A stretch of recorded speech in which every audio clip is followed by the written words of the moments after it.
In the blistering heat of July 1944, in a quiet Belarusian village called Pekhalin, the air carried a strange stillness. It was the kind of silence that comes only after death has already made its claim. The Red Army's 3rd Belarusian Front was moving fast, sweeping through German lines in a massive offensive known as Operation Bagration. Among its soldiers was a young woman whose name would one day be whispered as a symbol of both courage and cruelty, Tanya Baramzina. To her comrades, she was simply Tanya, a 25-year-old sniper from Glazov who had killed more than a dozen German soldiers and saved countless lives. To the Wehrmacht troops who captured her that July morning, she was prey. Before she was executed in one of the most brutal acts of the war, Tanya Baramzina had already lived a life forged by hardship and sacrifice. Born in 1919, in the remote Udmurt town of Glazov, she had grown up with stories of the Great War and Revolution, of men who fought for ideals larger than themselves. She was intelligent, soft-spoken, and fiercely patriotic. After finishing teacher training, she began working at a local kindergarten. But when Germany invaded the Soviet Union in 1941, the world she knew burned away overnight. She volunteered for the front almost immediately, but the Red Army rejected her. Women, they said, were better suited for nursing or communication work, not the brutal, precise art of killing. Tanya didn't argue. She simply learned. For months, she studied at a sniper school in Podolsk, one of the most demanding programs in the Soviet military. There she trained under bitter cold, lying in mud and snow for hours without moving, her rifle sights fixed on targets hundreds of meters away. She learned camouflage, wind reading, breathing control, and perhaps most importantly, patience. Soviet snipers were taught to wait not minutes, but hours for the perfect shot. By the time she graduated, Tanya was a marksman of the highest skill, her instructors calling her deadly calm. Her first assignment came in 1943 on the Western Front. The conditions were merciless. Shifting front lines, freezing nights, and constant bombardments. She witnessed death every day. Friends she had trained with were cut down within weeks. But Tanya adapted quickly. Her camouflage suit blended with birch forests. Her discipline became legend among her unit. She was credited with 16 confirmed kills, though unofficial counts suggest more. But she wasn't just a sniper. She often acted as a field nurse, dragging wounded soldiers from no man's land under fire. Her courage did not come from hatred. Fellow soldiers later said she killed not out of rage, but with a strange sadness in her eyes. By the summer of 1944, she had requested reassignment to a frontline medical detachment, wanting to save rather than destroy. But war had its own plans. Her new unit was deployed to Belarus, where Soviet forces were encircling retreating German divisions. The countryside was a maze of forests, swamps, and shattered villages. In early July, Tanya's regiment, part of the 3rd Belarusian Front, was tasked with clearing resistance pockets near the town of Mogilev. On July 5th, they entered the village of Pekhalin, unaware that a German counterattack was forming nearby. The ambush came before dawn. Mortar shells exploded in the fields. Machine gun fire shredded the quiet. Tanya's unit was caught between 2 German battalions. Amid the chaos, she took up her rifle once again, picking off advancing soldiers as she shielded the wounded. Several accounts suggest she shot down more than a dozen Germans that morning, before she was struck by shrapnel from a grenade that tore into her legs. Bleeding and unable to walk, she refused to retreat. "Save the others," she reportedly said. "I'll cover you." When the German troops overran the position, she was still firing from the ground. The next part of her story was pieced together from witness testimony. After the war, Wehrmacht soldiers found her unconscious beside her rifle. When she came to, she was dragged to the village square. To the Germans, she was not a mere soldier. She was a female sniper, a figure both feared and despised. In the Wehrmacht psyche, Soviet snipers represented not just enemies, but something unnatural, a violation of the traditional order. And for a woman to be one, that was a provocation. The German soldiers decided to make an example of her. They began interrogating her, demanding the locations of other Soviet positions. She refused to answer. When they found her sniper, rifle, and identification papers, their anger turned to cruelty. Eyewitnesses from nearby villages recalled that Tanya was beaten, stripped of her uniform and mocked for being a woman killer. They called her a red she-wolf, but she said nothing. In some accounts, one soldier attempted to shoot her, but an officer stopped him. They wanted her execution to be a spectacle. For several hours, they tortured her. Her fingers were broken.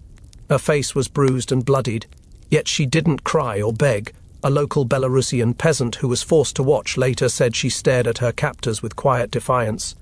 Not hatred, just an unyielding calm. When they finally brought her to the center of the village, a small group of villagers and captured Soviet soldiers were made to stand and watch. A German officer announced in front of them that this was what awaited female partisans. Then he drew his pistol. She didn't flinch. Witnesses say Tanya looked up at the sky as if trying to catch one last glimpse of home. The shot hit her in the chest, but she didn't die immediately. Another soldier stepped forward, furious that she still breathed, and fired again at close range. Her body collapsed into the dirt. The Germans left her there, a warning to others. When Soviet forces recaptured the area days later, they found her remains. A Red Army officer covered her with his coat. Someone carved a simple cross from a birch branch and placed it beside her. Years later, when the war ended and her story reached Moscow, Tanya Baramzina was posthumously awarded the title Hero of the Soviet Union. For the Soviets, she became a symbol of patriotic sacrifice, of the indomitable spirit of women who had fought alongside men. But beneath the official honors and polished propaganda lay a darker truth. That her death was not just heroic, but senseless and cruel. It revealed the feral hatred that consumed both sides, the dehumanization that turned soldiers into executioners. And yet, Tanya's story endures because of one haunting contradiction, that even amid the ugliest violence of war, she held on to her humanity. In her final hours, she refused to betray her comrades, refused to beg for mercy, refused to lose the dignity that made her more than a soldier. It made her immortal. That July morning in Pekalin, as the wind moved through the ruined fields, the war claimed another life. But somewhere, in that silence after the gunfire faded, something else was born. A legend. The bodies had barely cooled in Pekalin when the next Soviet advance rolled through. The air reeked of ash, smoke and blood. To the men who found Tanya's body, the scene was something out of a nightmare. Her uniform torn, her face bruised, her rifle still beside her. They didn't speak for a long time. In war they had seen countless deaths, but this one was different. The silence that surrounded her corpse was heavy, almost sacred. One soldier wrote in his diary that it felt as if the earth itself was ashamed. Yet even as they buried her beneath a shattered birch, the war thundered on, indifferent to the girl who had stood against it. By July 1944, the Soviet offensive known as Operation Bagration was tearing through Belarus like a firestorm. Entire German divisions were being crushed, but the retreating Wehrmacht left behind not just bodies but fury, a vengeful rage that now had no target except civilians and prisoners. Tanya Baramzina's execution was not an isolated act. Across the countryside, similar scenes were playing out. Captured nurses shot in barns, partisans hanged in forests, entire villages burned in retaliation. It was the dying empire's madness, lashing out in its final spasms. The soldiers who executed Tanya were part of a retreating German regiment that had already lost over half its strength. They were exhausted, paranoid, and filled with resentment toward the Red Army's relentless push. Their orders were clear: no mercy to partisans, no exceptions for women. In their eyes, the line between soldier and civilian had already blurred into nothing. The propaganda they'd been fed for years had stripped the enemy of humanity. Soviet women were not to be pitied, they were to be feared. This mindset had been deliberately cultivated.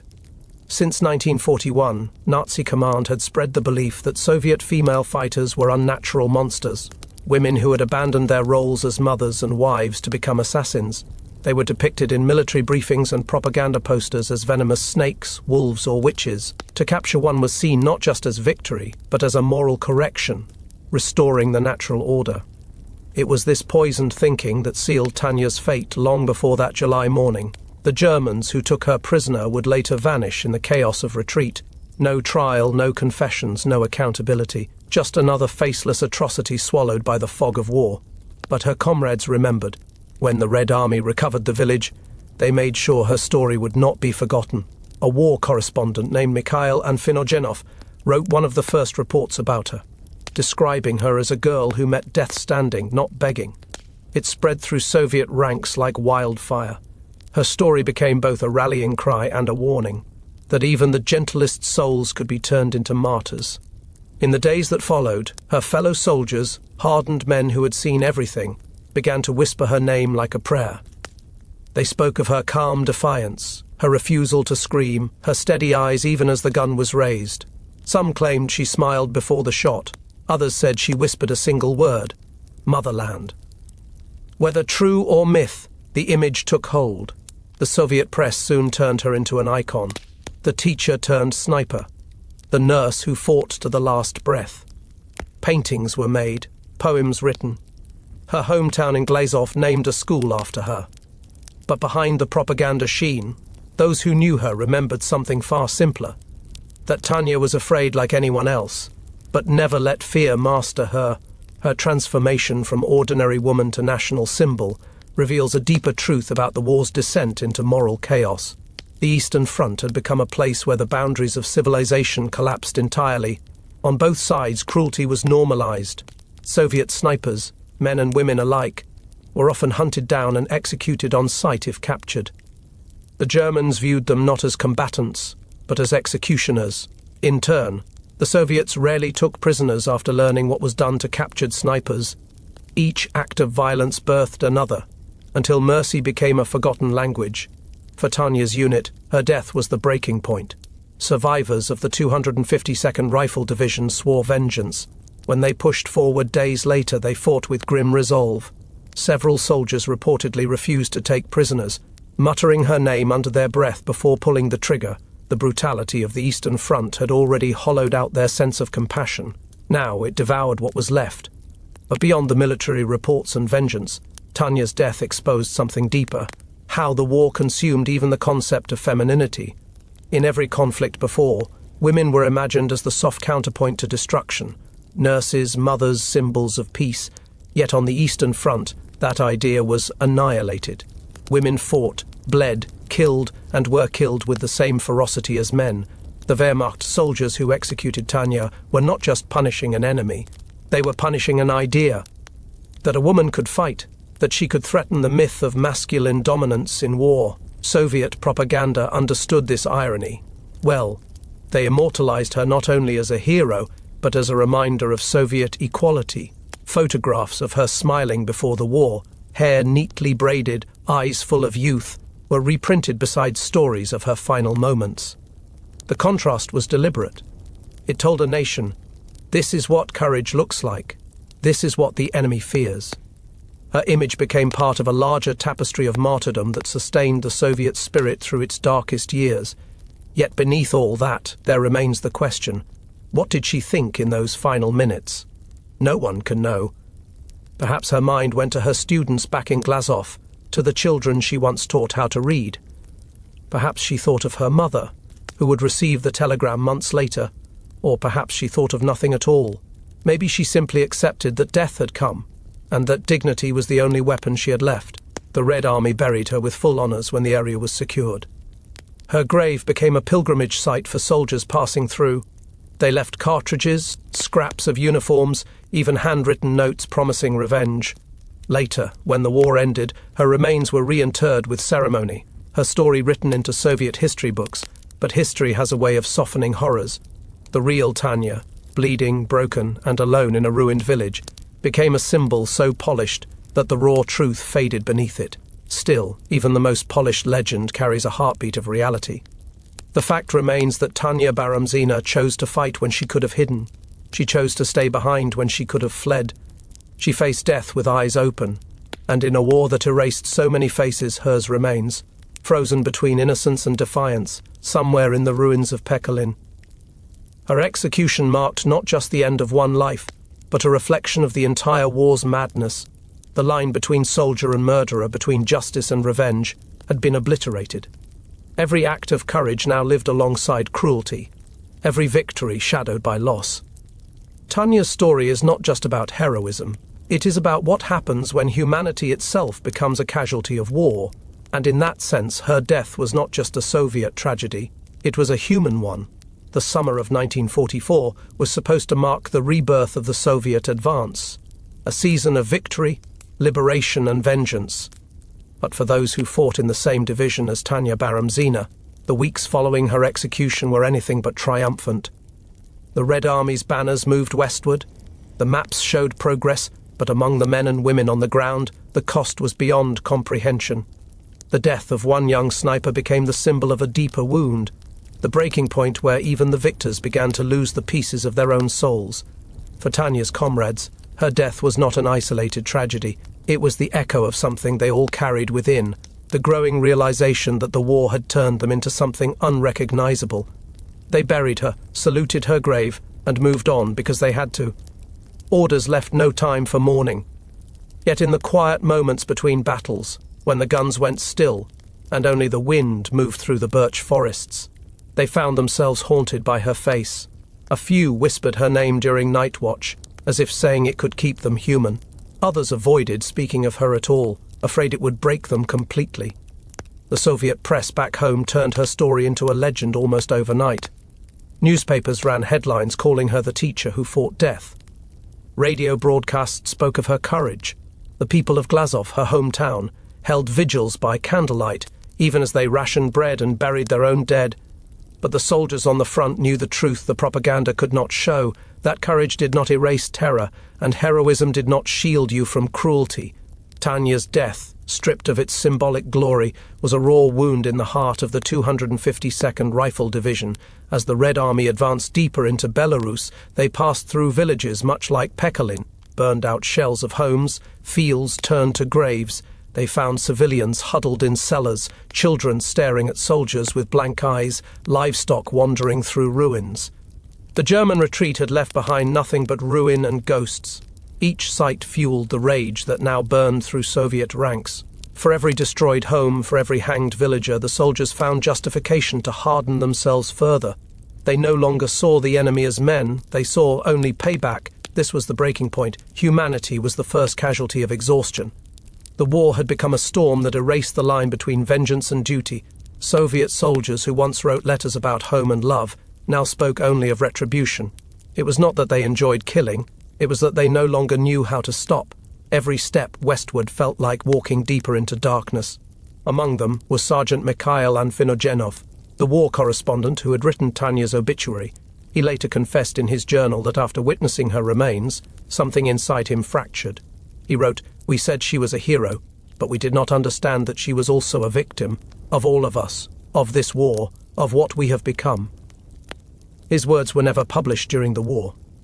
They contradicted the official line, but they capture the moment perfectly.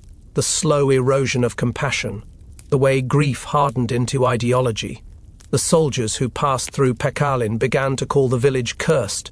The earth there seemed unnaturally quiet, as if the soil itself had absorbed too much blood.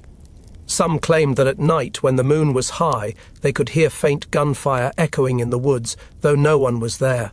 Others said they dreamed of a woman standing by the trees, her rifle in hand, her eyes calm and distant. Whether it was superstition or guilt, it didn't matter. The front moved on, but the image stayed behind, buried in their subconscious like a splinter they could never remove. By late July, the Red Army reached the outskirts of Grodno. The Germans fought savagely, desperate to hold their ground, and Soviet casualties mounted by the hour. Tanya's former unit, now reduced to half strength, was thrown into the assault. They fought with a cold fury that frightened even their commanders. Prisoners were rarely taken. Reports from the field mentioned German soldiers found executed after surrendering, their hands bound. No one investigated. In the chaos of war, justice was just another casualty. Inside the Soviet ranks, discipline began to crack. Some soldiers started to question what the war had done to them. Letters intercepted by censors reveal a disturbing pattern. Men writing about their own numbness, their inability to feel anything when friends died. One wrote, "We have become like machines. I cannot remember the sound of laughter. I only remember the sound of shooting." Tanya's death had been a tragedy. Now it was a mirror showing every soldier what they were becoming. For the German troops, too, the horror was mutual. Retreating through scorched fields, they faced relentless air attacks and partisan ambushes. Many Wehrmacht units collapsed entirely. leaving behind terrified young conscripts, some barely 17, who were executed on the spot when captured. The war had stripped both sides of mercy. The Red Army, which once swore to liberate Europe, was now discovering the darker side of liberation. Villages were freed only to be burned in crossfire. Civilians were trampled beneath tanks. Tanya's ghost seemed to follow them, a silent accusation that the ideals she had died for were dissolving into blood and mud. In Moscow, the official story painted her as a perfect Soviet martyr. Selfless, brave, loyal to the end. Her image was printed in magazines, her name read in schools, her portrait hung in military academies. But to those who survived the front, the story was too clean. The truth was uglier, more human. She had not died in glory, she had been tortured, humiliated, executed in the dirt. Her death was not the triumph of the Soviet spirit. It was a reminder of how thin the veil of civilization really was. And yet, even in that darkness, her memory kept flickering in unexpected ways. In field hospitals, wounded soldiers whispered her name before surgeries, as if invoking protection. In sniper schools, instructors spoke of her discipline and bravery. Young recruits, especially women, saw her as proof that they could stand equal among men. Her death inspired a new wave of female volunteers, each one believing they were continuing her fight. The irony was sharp. Her murder, meant to extinguish hope, instead created a legacy that refused to die. But the deeper truth of her story is not about revenge or inspiration. It's about how war devours everything it touches. The innocent and the guilty, the killers and the heroes alike. Tanya Baramzina's final stand in Pekalin became a turning point, not for the battle but for the souls of those who fought after her. The soldiers who found her body carried her image like a weight they could never set down. Each trigger they pulled after that day was pulled with her shadow watching. And in that way she became more than a hero or a victim. She became a conscience, a reminder of what humanity looked like before the war stripped it away. The men who killed her were forgotten, their names vanished, their graves unmarked. But hers endures, carved not just in stone, but in memory. A young woman who stood against the flood, knowing it would consume her. By the end of that summer, the Red Army crossed into Poland. Victory was on the horizon. But for those who had seen Pekalin, the word victory had already lost its meaning. They had won battles, yes, but something within them, something sacred, had died long before Berlin ever fell. When the Red Army finally broke through Belarus and crossed into Poland, the war's tone began to shift. The front lines stretched thinner, the villages became more foreign, and the soldiers, those who had survived the endless forests and the fire, carried with them a kind of silence that no victory could erase. Tanya Baramzina's name had already begun to echo far beyond the small grave in Pekalin where she was buried. She had become a myth, one more tale passed through the ranks at night over burning kerosene lamps. But as Soviet troops advanced westward, as they stared into the ruins of Poland and East Prussia, the myth started to collide with something harder, colder, and more real. The aftermath. Tanya's story, like so many others on the Eastern Front, was both an individual tragedy and a piece of a much larger puzzle of suffering. The Soviet Information Bureau published her biography in early 1945, portraying her as the perfect embodiment of courage and purity. Her photo, a calm face framed by her cap, eyes steady and soft, was distributed to schools, factories and military units. She was hailed as a daughter of the motherland, a teacher who traded chalk for a rifle and died so others could live. The propaganda machine used her image to give meaning to a war that had already taken millions. It worked. For a weary nation choking on grief, Tanya became something to believe in, a symbol that the human spirit could still stand upright in the middle of a slaughterhouse. But those who knew her, who had fought beside her, could never reconcile that portrait with what they'd seen. The officers who retrieved her body didn't see a symbol. They saw a young woman brutalized and left in the dirt. Her courage was real, yes, but so was her pain. They wondered if the state's hunger for heroes wasn't just another way of hiding the horror. Because the truth was that Tanya's execution was not exceptional. It was part of a vast, unending pattern. Hundreds of captured Soviet women met similar fates. Nurses, scouts, radio operators, snipers.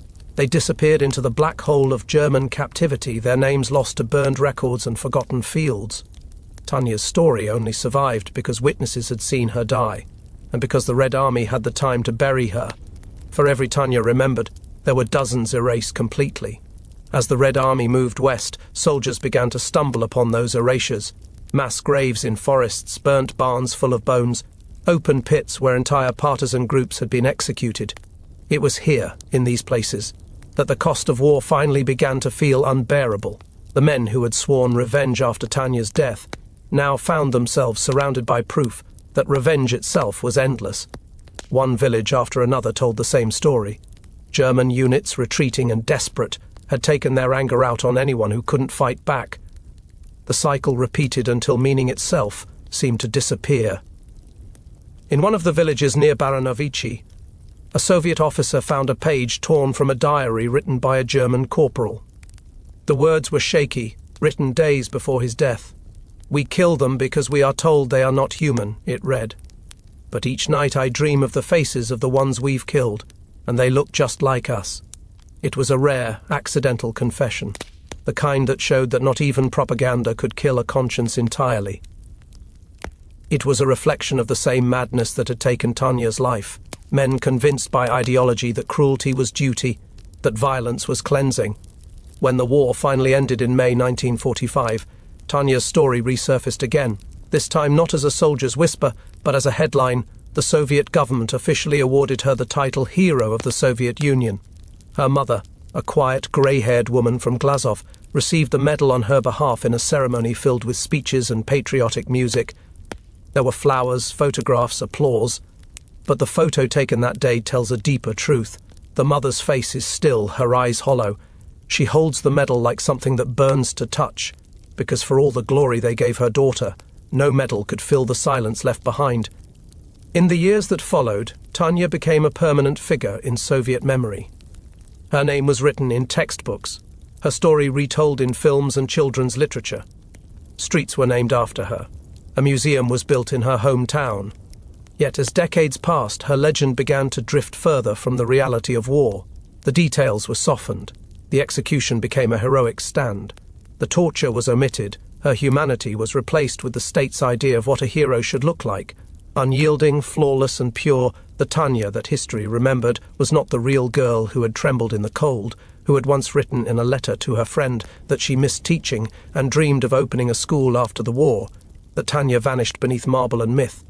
Still, even in the falseness of propaganda, her story refused to die. Every generation that rediscovered her photo seemed to see something new in her eyes, something unsaid, unhealed.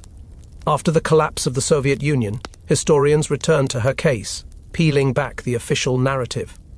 They found documents, testimonies and letters that revealed the full brutality of what had happened in Pekalin. One German prisoner, interrogated in 1946, admitted to witnessing her capture. His testimony was cold and matter-of-fact. She was a sniper. The soldiers were angry. They beat her and shot her. It was quick. Quick, he said. But there was nothing quick about the way her story lived on. The aftermath of her death became a mirror for the larger truth of the Eastern Front. That victory itself was built on a mountain of agony. The Red Army had won, yes, but what had it cost? Entire towns reduced to ash, millions dead, millions more broken. When Soviet soldiers returned home, they brought with them the ghosts of those like Tanya, faces that would never fade, voices that would never stop asking questions. For many veterans, the war never ended. It only changed shape, following them through dreams and silence. In Glazov, a small monument stands today, a statue of Tanya holding a rifle, her gaze fixed on the horizon. Tourists pass by, schoolchildren leave flowers.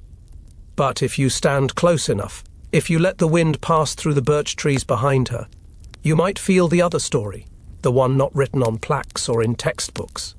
The story of a woman who was neither saint nor symbol, but simply human. A teacher who became a soldier because the world left her no choice. A sniper who didn't want to kill but learned to, because kindness was no longer enough to survive. That is the true aftermath. The war ended, the world moved on. But the moral weight never lifted. Her death, like so many others, stands as a reminder that courage and horror are often bound together, that even the most heroic stories are born from unspeakable pain. History remembers Tanya Baramzina as a hero, and she was one. But she was also something more fragile and more tragic, a reflection of what happens when innocence meets the machinery of war and is consumed by it. The silence over Pekalin remains. No monument marks the exact spot where she fell.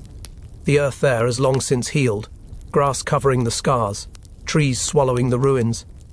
But somewhere beneath that soil lies the truth, the kind that doesn't fit into medals or parades, the kind that whispers that even in victory something sacred was lost forever. The years rolled forward, carrying with them the echo of a war that refused to fade. By the 1950s, the Soviet Union had rebuilt its cities, raised its flags and buried its grief under concrete and ceremony. The generation that fought was aging, their medals gathering dust on wooden shelves. But in quiet corners, schoolrooms, barracks and old veterans' gatherings, the name Tanya Baramzina still surfaced. Not shouted, not glorified, but spoken softly, with the weight of something sacred, because her story was not merely history. It had become a mirror in which the nation saw both its triumph and its loss.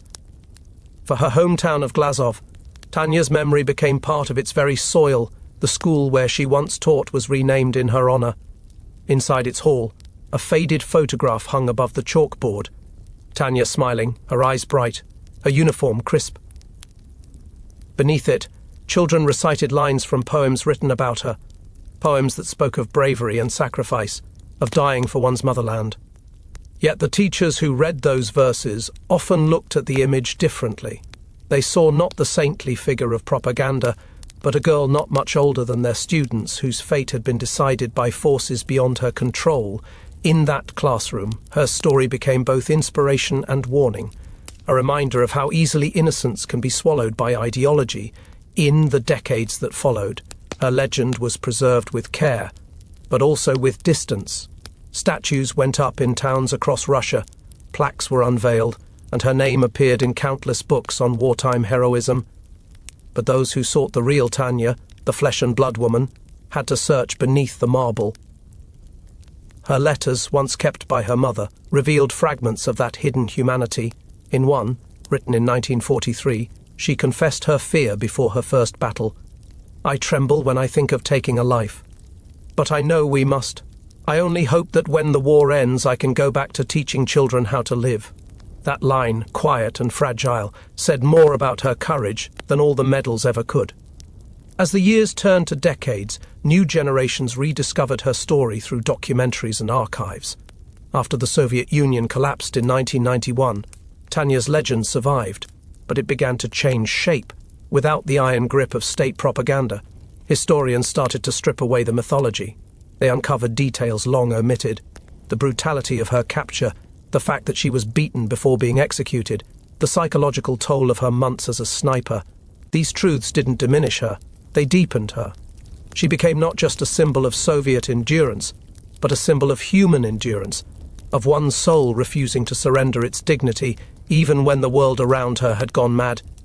In modern Russia, Tanya's grave in Pekalin remains simple. There is no towering monument, no eternal flame, just a modest headstone surrounded by birch trees, the wind whispering through their leaves. Visitors still come, school groups, veterans, historians. They lay flowers, take photographs and stand in silence. Some speak of patriotism, others of sorrow. But those who linger longest often say they feel something else entirely, a quiet unease, a recognition that her death wasn't only a story of heroism, but a lesson about the cost of human cruelty. Her story also resonates far beyond Russia. Western historians who once viewed Soviet heroes through the lens of propaganda began to re-examine her as a universal figure of wartime tragedy. In her, they saw the contradictions of every conflict, the moral collapse of those who kill, the resilience of those who refuse to yield, the innocence that somehow endures beneath the horror. In every photograph of her face, there is the haunting suggestion that she understood what so many did not, that there are no victors in war, only survivors and ghosts. Tanya's legacy also lives in the women who followed her path. During the war, nearly 1 million Soviet women served in combat roles, as snipers, pilots, medics and partisans. For decades, their stories were overshadowed by the narratives of male generals and soldiers. But in recent years, Tanya's name has re-emerged as part of a broader acknowledgement of their courage. Female soldiers cite her as a reminder that bravery has no gender. She stands as a quiet defiance of the idea that war belongs only to men. Her death, brutal as it was, forced the world to confront the fact that the battlefield has never been solely masculine. Yet her legacy is not just about equality, it is about empathy. She reminds us that even the righteous cause of resistance carries a price, that the victory over tyranny is paid not only in blood, but in the shattering of souls. For every enemy she killed, Tanya wrote in her diary. She prayed she would never forget their faces. That small confession, erased from wartime accounts, reveals a truth few soldiers could admit, that killing, even for justice, leaves scars no medal can cover. In Glazov today, her story is taught not as pure heroism, but as a moral puzzle. Teachers ask students to imagine her choices, to see her not as a mythic figure, but as a human being navigating the impossible. Would they have done the same? Could they have shown such resolve? The answers are uncertain, but the conversation itself keeps her alive. Beyond her homeland, her image still circulates in black and white photographs across museums and online archives. In one of the most famous, she stands in her sniper's uniform, her rifle slung over her shoulder, a faint smile ghosting her lips. It's an image both ordinary and extraordinary, one that captures not just a soldier, but a moment in history when an entire generation of young people were forced to grow old too soon. That photograph, taken before her final mission, freezes her in the fragile space between life and death, innocence and brutality. The legacy of Tanya Baramzina is, in the end, unresolved. Because her story refuses closure, it demands remembrance, not glorification. It asks questions rather than offering comfort. It forces us to look at war not as triumph, but as tragedy multiplied until the numbers lose meaning. She reminds us that history's heroes are often its victims, and that the real courage lies not in dying for one's country, but in retaining one's humanity while doing so. Every November, when the cold begins to settle across Eastern Europe and the birch leaves fall like ashes, her story resurfaces in the quiet corners of memory. Somewhere, a veteran whispers her name. Somewhere, a teacher tells her story to a class of children who can scarcely imagine what it means to hold a rifle at 25. Somewhere, a mother lights a candle for a daughter who never came home. Tanya's grave still lies in that field near Pekalin, the same soil that once drank her blood. Grass grows thick over it now, and the forest has reclaimed what the war destroyed. But her spirit lingers in the wind that moves through those trees, invisible, unbroken, eternal. She is not just the story of a Russian sniper. She is the story of every life consumed by war, every act of defiance born in terror, every soul that chose dignity over despair. And in that haunting silence, where no gunfire remains, Tanya Baramzina still stands, unchanged, unforgotten, watching over a world that has yet to learn from her death.